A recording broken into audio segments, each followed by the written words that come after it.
ये है दिल्ली दर्पण। दिल्ली में एक बार फिर वही तस्वीर दिखाई दी है, जहां सिस्टम के नाम पर सबसे पहले गरीब की रोजी रोटी पर वार होता है। क्या सड़क किनारे सब्जी बेचने वाला, चाय का ठेला लगाने वाला या छोटी सी दुकान से अपने बच्चों का पेट पालने वाला ही सबसे बड़ा अतिक्रमणकारी है? और अगर ऐसा है तो फिर घंटों जाम लगाने वाली बड़ी गाड़ियां, मॉल्स और बड़े कॉम्प्लेक्स के बाहर फैला कब्जा और सड़कें घेर कर खड़े बड़े बड़े होटल और रेस्टोरेंट आखिर प्रशासन की नजरों से हर बार कैसे बच जाते हैं?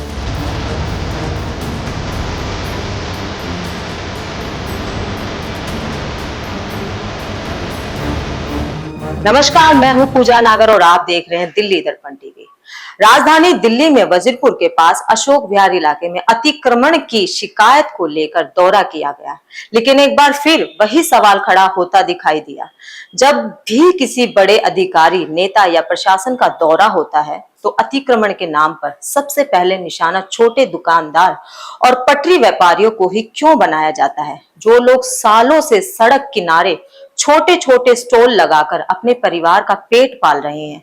कार्यवाही की सबसे बड़ी मार उन्हीं पर क्यों पड़ती है? क्या प्रशासन को सिर्फ वही लोग दिखाई देते हैं जिनका गुजर बसर ठेले, रेडी और छोटी दुकानों से चलता है?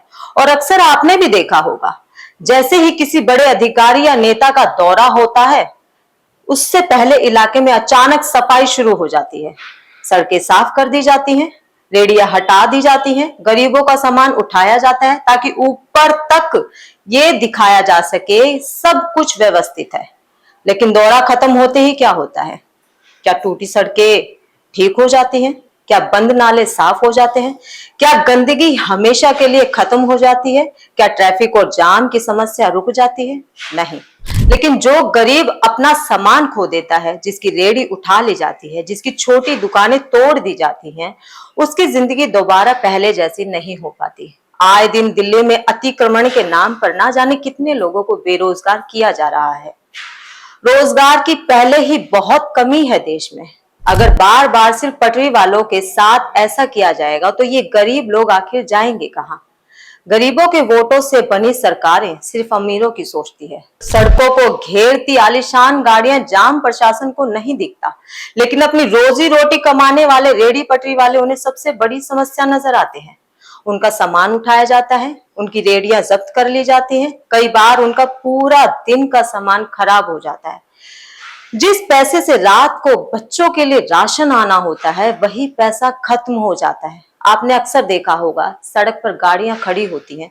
सड़क पर गाड़ी खड़ी करना मना है, फिर भी बड़े बड़े होटल्स और रेस्टोरेंट के आगे गाड़ियां खड़ी रहती हैं। एमसीडी की जमीन कब्जा करके सड़कों को घेर लिया जाता है। क्या उनसे जाम नहीं लगता?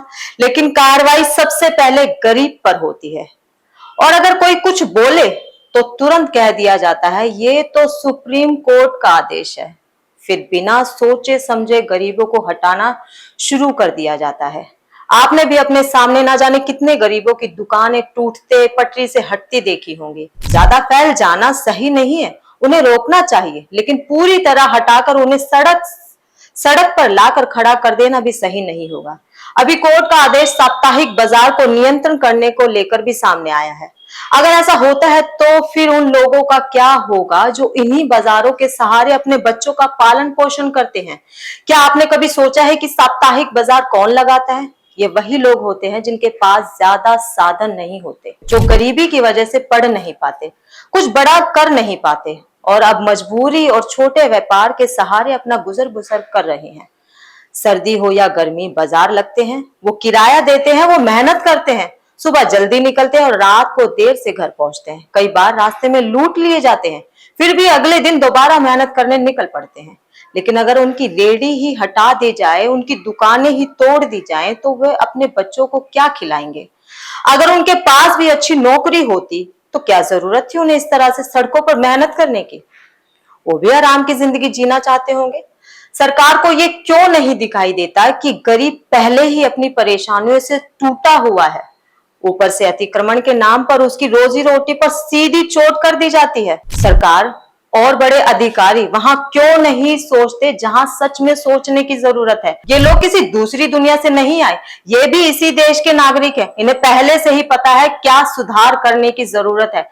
इनको तो उसके लिए काम करना चाहिए, लेकिन दौरा दौरा खेला जाता है, लेकिन उससे होता कुछ नहीं। बस ऑर्डर दिया, फोटो वीडियो बनी, आज बिताया समय, आज सोचा गया, आज कदम उठाया गया, कुछ हेडलाइन बनी और निकल गए। और फिर बाद में कौन सा विकास और क्या व्यवस्था, ये हालात हो गए हैं आज के अधिकारियों और नेताओं के। सरकार और सुप्रीम कोर्ट के लिए युवा पीढ़ी को बर्बाद करने वाले नशे, तंबाकू और शराब के बड़े कारोबारी की समस्या नहीं है, क्योंकि इनसे भारी चंदा मिलते ही मामला शांत हो जाता है। सरकार के लिए असली समस्या तो पटरी पर काम करने वाले गरीब की रेहड़ी पटरी है, जिन्हें अतिक्रमण बताकर हटा दिया जाता है। अगर वाकई कुछ करना है तो बराबरी से किया जाए, जो बड़े बड़े कब्जे हैं उन पर भी कार्रवाई हो, और जो पटरी पर काम करने वाले लोग हैं उन्हें भी सीमित और व्यवस्थित किया जाए, ताकि उनका भी गुजर बसर चलता रहे। इस देश में बड़े व्यापारी सिर्फ 20% हैं और छोटे व्यापारी 80% हैं, जिनके छोटे छोटे कामों से ही देश की अर्थव्यवस्था टिकी हुई है। अगर उनके काम पर फर्क पड़ता है तो देश पर भी तो फर्क पड़ेगा। तय बाजारी के जरिए पूरी काले बाजारी हो रही है। अगर सरकार सोच रही है चंद मुट्ठी भर लोगों की प्रगति से विकास हो रहा है, तो ये विकास नहीं है, क्योंकि गरीब की दुकान सिर्फ दुकान नहीं होती, वो उसके बच्चों के भविष्य होती है, उसके घर का चूल्हा होती है, उसकी पूरी जिंदगी होती है। फिलहाल के लिए इतना ही, लेकिन सोचना जरूर, क्या अतिक्रमण हटाया जा रहा है या गरीबों को। अभी के लिए मुझे दीजिए इजाजत। तमाम बड़ी खबरों के साथ बने रहने के लिए देखते रहें दिल्ली दर्पण टीवी। लेटेस्ट खबरों के लिए सब्सक्राइब करें हमारा YouTube चैनल या फिर लॉग ऑन करें www.delhidarpantv.com। खबरों की कवरेज और विज्ञापनों के लिए संपर्क करें।